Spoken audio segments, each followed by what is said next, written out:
How is your job search going? Hey everyone, it's Emily, the Career Catalyst. I wanted to check in today about job searching because so many folks are looking for work right now, and I know how disheartening and challenging that process can be. It is, of course, like everything, much harder now. And so I also want to acknowledge that pandemic job searching is its own thing and comes with its unique set of challenges.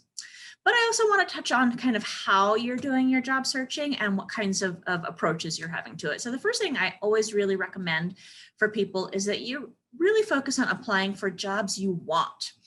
I know it can be tempting to apply for every single thing that you find out there and really kind of maximize your time spent in front of your computer every day. But there are a few reasons that tends not to be a good approach. And of course, the first one is that if you don't particularly want a job, that does kind of become clear. Either in your application itself, because you haven't put a whole lot of time and effort into customizing your resume and your cover letter for the position, or in the interview when you just can't fake the excitement that they seem to be looking for in these situations. So really focus on applying for the jobs that you want. And I think a lot of times we will set these sort of arbitrary rules for ourselves, like I must apply to 5 jobs every week or 10 jobs, whatever the number is. And those numbers can be very misleading because it can feel like progress, but not actually be progress. Now, if you're currently getting unemployment insurance, then there are, of course, a certain number of jobs that you need to apply for to keep the unemployment folks happy. Absolutely feel free to meet those minimums. But for your own sake and for your own kind of concentrated effort in this process, really feel free to let it be a pretty natural process and focus on applying for the jobs that are meaningful and interesting to you. And also recognize that a lot of this work is just harder now.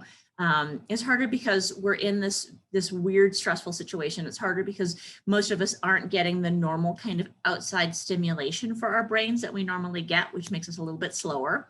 And it's hard because time is hard right now. I don't know if you've noticed that as much as I have, but it is really hard for me to tell anymore when things happened in my life or what day of the week it is. And so I always have confusion in the morning about kind of what day is it? What do I have going on today? And that's just a function of kind of living in this quarantine setting.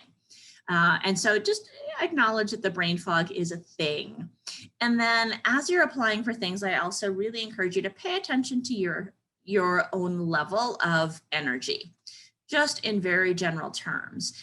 And one of the things I really encourage people to do is take a weekend off every now and again, if you can.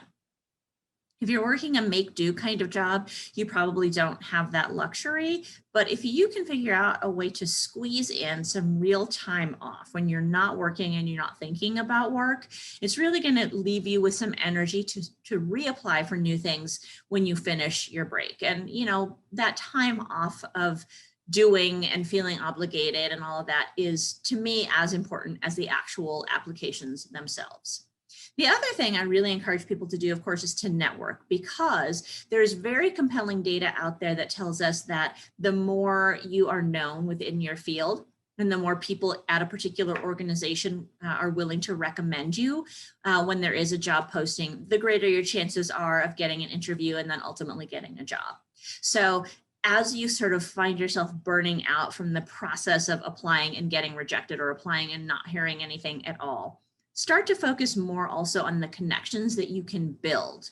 Now, you don't want to be kind of mercenary in your approach to this. So you don't want your connection building to be focused on, do you have a job right now? Will you hire me? You want your connections to be a little bit more relationship building and authentic than that. So I would recommend you approach people from very much an information seeking perspective.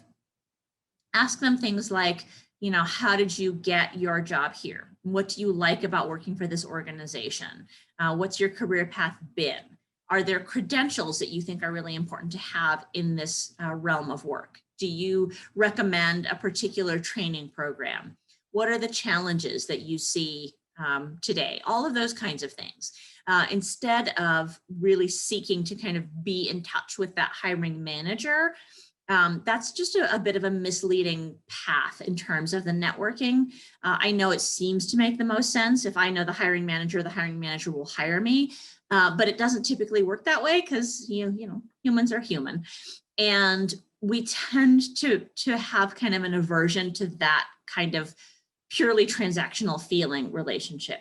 We tend to want to get to know people and have those people get to know us, and to have kind of a greater sense of meaning in those relationships. So start your relationships really from that perspective, and I think they'll really serve you well.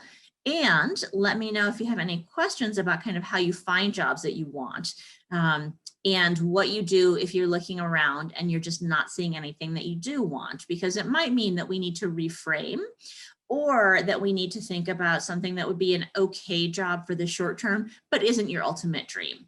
So it's a long process, and there is a lot of work. And I wish I had a magic answer, but I have not yet come up with one. But there are a lot of things that we can do to kind of smooth your path towards your ultimate dream job. So let me know if you have questions about that, and have a really good weekend.